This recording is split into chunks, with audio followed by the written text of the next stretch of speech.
Formal nang nagbukas ang Season 32 ng NCRAA sa Cavite na hindi lang tampok ang kompetisyon sa collegiate sports, kundi pati ang panawagang palawakin ang mga event upang makatulong sa paghahanap ng susunod na Olympic hopefuls ng bansa.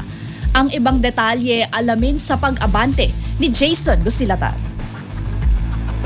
Formal nang binuksan ang Season 32 ng National Capital Region Athletic Association o NCRRA sa Dasmariñas Arena sa Cavite, kung saan hindi lamang mga laro ang tampok, kundi isang bagong direksyon para sa collegiate sports. Sa opening ceremony, hinikayat ng Philippine Sports Commission Chairman Patrick Pato Gregorio ang liga na palawakin ang mga event nito at isama ang mga Olympic sports tulad ng boxing at taekwondo.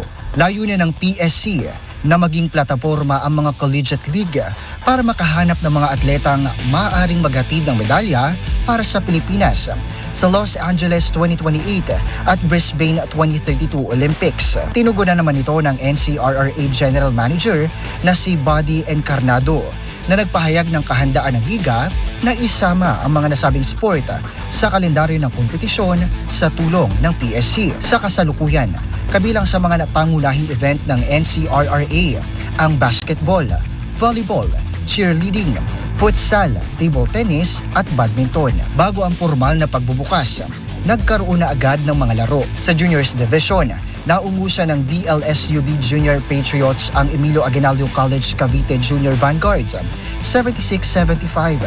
Matapos ang clutch free throws ni Dwayne Marasigan sa huling segundo ng laro. Sa seniors, nagwagi naman ang DLSUD Patriots kontra Ames Blue Sharks 91-77, habang malakas din ang simula ng University of Luzon Golden Tigers laban sa EAC Cavite Generals. Ang hakbang ng NCRRA ay kaugnay ng mga pagbabago sa iba pang collegiate leagues sa bansa. Kasalukuyang may boxing, golf, weightlifting at gymnastics na sa NCAA, habang inaasahan namang magkakaroon din ng golf tournament ang UAAP sa mga susunod na season. Sa pagyakap sa mga Olympic sport, umaasa ang NCRRA na magiging hindi lamang sentro ng collegiate competition, kundi isa ring tulay sa paghubog ng mga susunod na Olympians ng Pilipinas.